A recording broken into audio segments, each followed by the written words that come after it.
not acting on it. That's on you, that's on us to bring this message of Trump must go now and to make the case why it has to happen and why it has to happen now and that there's only one power to do this. So think about this. When you surround in our hundreds of thousands and millions the Capitol, when you're out in front of every institution in this city, there are people in there who are cowering.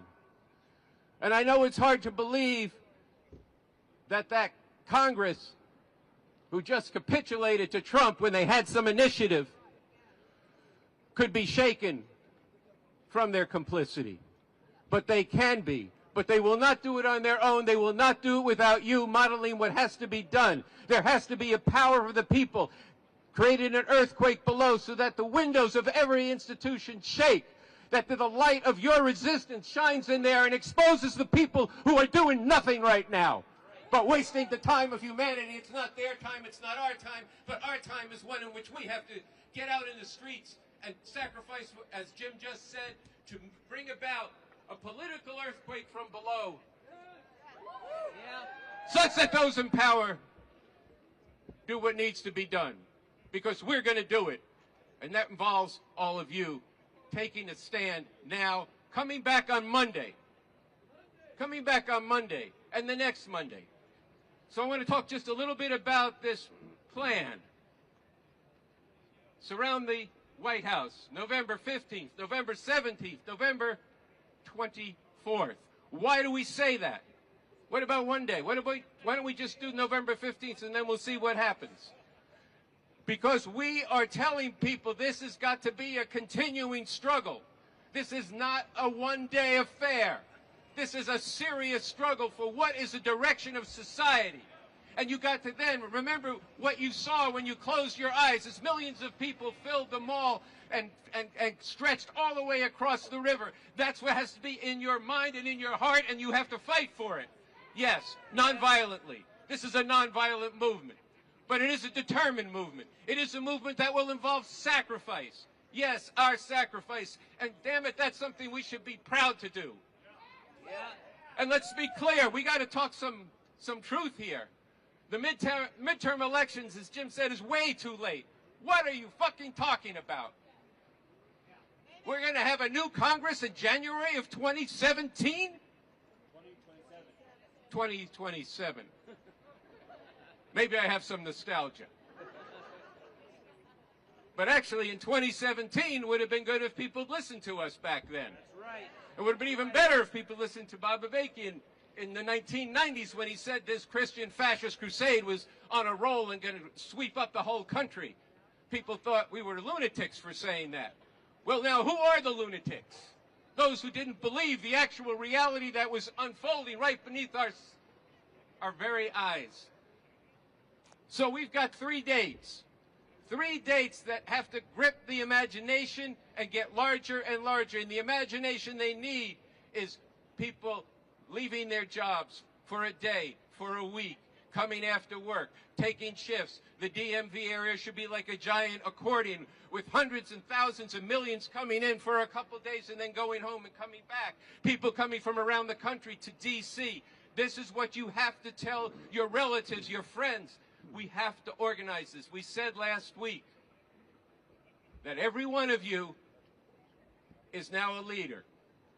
And you're not just leading your friends and your neighbors. You're leading the remaining people of conscience in these institutions here. And you are telling them not to comply with the norms of society, but to do what needs to be done to remove the regime. You are telling people who resist ICE, keep it up, but get in the streets of D.C. at the same time. You are telling people who are feeding the hungry, housing the homeless, keep it up, but get to D.C. because you are not going to Trump-proof one city. You are not going to Trump-proof one state. The political power of a fascist regime is living across the street that needs to be evicted. It's occupying the halls of Congress. They need to do what they need to do, or yes, they'll get out. But if we start thinking now, and I have to say this, that what we should put our attention to is primary primarying those who capitulated in Congress. That is a strategy, to be clear, of waiting till the next election. An election that, if it even happens, will be rigged. It is already being rigged.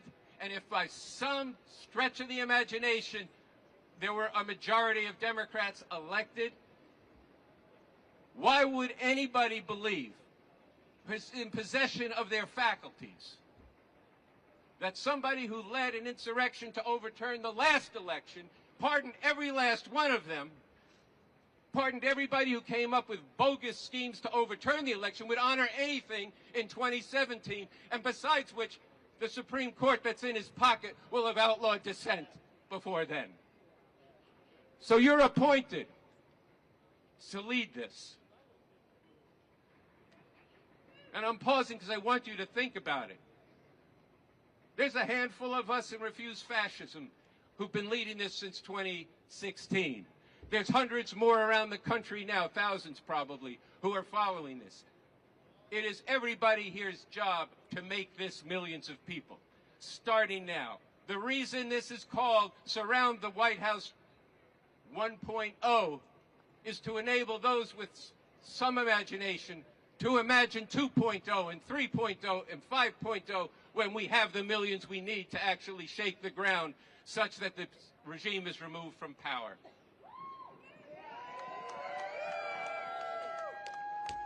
So we start on Monday.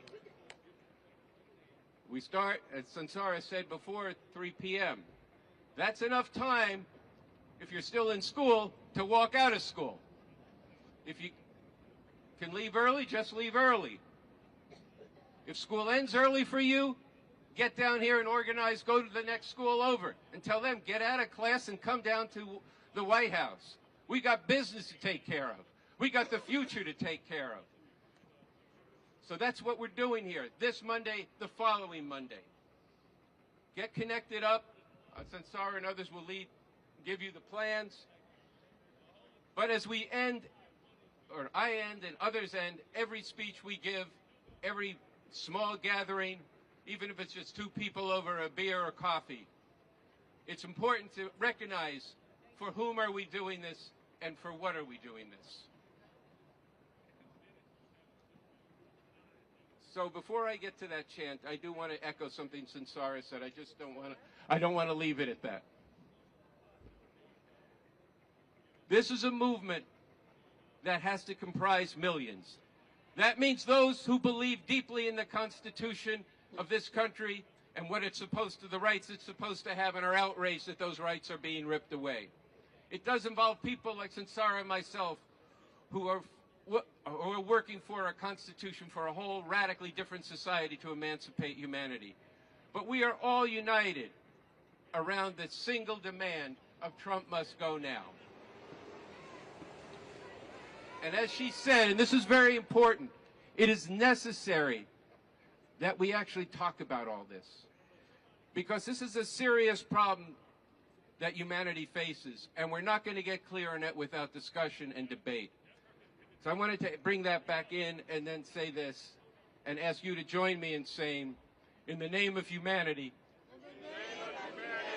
we refuse to accept a fascist America. Now this time, we need to say it so that all those people, the tourists over there, hear us. So in the name of humanity, we refuse to accept a fascist America. A fascist America. And the power of the people is what's going to bring this regime down. That's right.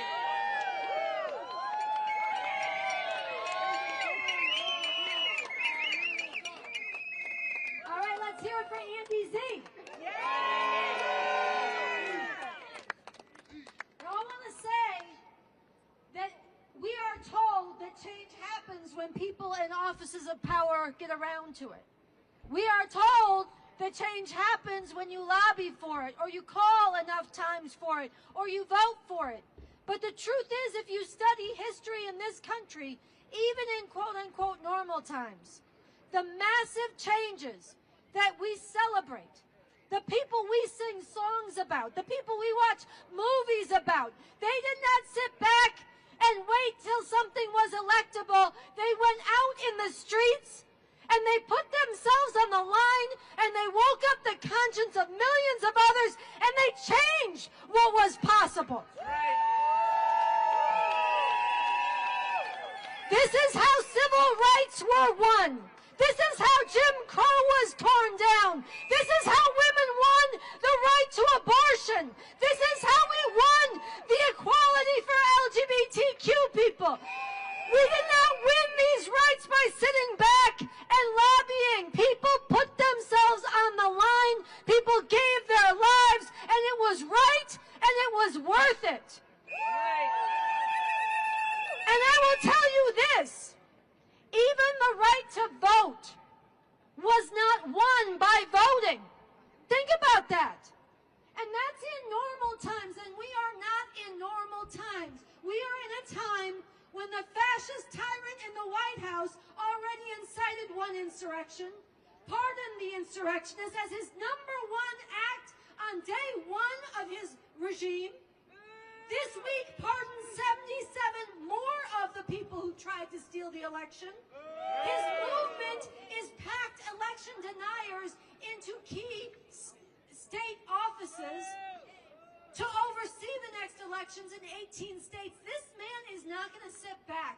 Not only do we not have time to wait a year and a half for new people in office, immigrants whose families are being shattered now do not have time. Trans people whose rights are being erased now do not have time. The planet that is being destroyed right now does not have time. Science and medicine that is being dismantled now does not have time. The academy and the universities that are being purged of any discussion of gender and race and the actual fucking history of this country does not have time. Yeah!